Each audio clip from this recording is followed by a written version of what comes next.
સરહદ પર શાંતિ વિના બંને દેશોના સંબંધો સામાન્ય ન રહી શકે. ભારત ચીનના સંબંધો અંગે એસ જયશંકરનું મોટું નિવેદન. ભારત અને ચીન વચ્ચે વર્તમાન સમયમાં સંબંધો કેવા છે, બંને દેશોની સરહદ પર સ્થિતિ છે, તે અંગે વિદેશ મંત્રી એસ જયશંકરે લોકસભામાં તમામ જવાબ આપ્યા છે. તેમણે સ્પષ્ટ કહ્યું છે કે બંને દેશો તરફથી પૂર્વ લદ્દાખના વિસ્તારોમાં સેના પાછી ખેંચવાની કામગીરી શરૂ થઈ ગઈ છે. બંને દેશો સરહદ વિવાદ ઉકેલવા માટે દાયકાઓથી વાત કરી રહ્યા છે. અમે પરસ્પર સહમતિથી વિવાદ ઉકેલવા માટે સંમત થયા છીએ. ચીને મે-જૂન 2020માં સરહદ પર અનેક સૈનિકો તૈનાત કર્યા હતા, જેના કારણે ભારતીય સેનાને પેટ્રોલિંગ કરવામાં સમસ્યા ઊભી થઈ હતી.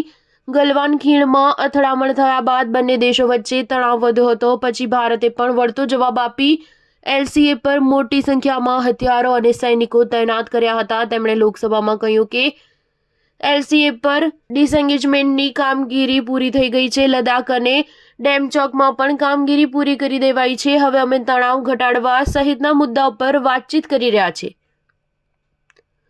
નવી ટેકનોલોજીનો ઉપયોગ ઊંચાઈવાળા વિસ્તારોમાં કરવામાં આવશે. અમે આપણા સૈનિકોની મદદ કરવા માટે તત્પર છીએ. આપણા સંબંધો ચીન સાથે સુધરી રહ્યા છે. જો કે ઘર્ષણ પહેલા જે સંબંધો હતા તેવા સંબંધો હાલ સંપૂર્ણ સુધર્યા નથી.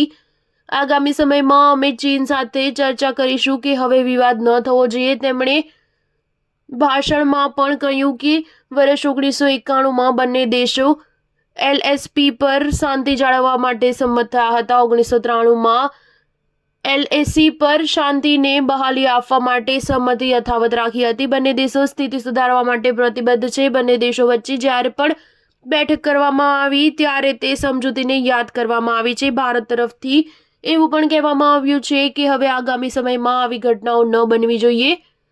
તેમણે એમ પણ કહ્યું કે તાજેતરના અનુભવો થયા બાદ અમે સરહદ પર વધુ કડક કાર્યવાહી કરી છે. બંને પક્ષો સરહદ પર કકડાઈથી સુરક્ષાનું પાલન કરી રહ્યા છે. સરહદ પર અગાઉ જેવી ઘટનાઓ બની હતી તેવી ઘટનાઓ હવેના સમયમાં ન બને તે માટે સમજૂતીનું પાલન કરવું જરૂરી છે. સરકારે કહ્યું છે કે જ્યાં સુધી સરહદ પર સ્થિતિ સામાન્ય ન થાય ત્યાં સુધી ભારત ચીન વચ્ચેના સંબંધો હજુ સામાન્ય ન થઈ શકે. અમે સ્પષ્ટ કહી રહ્યા છીએ કે શાંતિ અને સમજૂતી વગર જ સંબંધો સારા બનવાની ગેરંટી છે.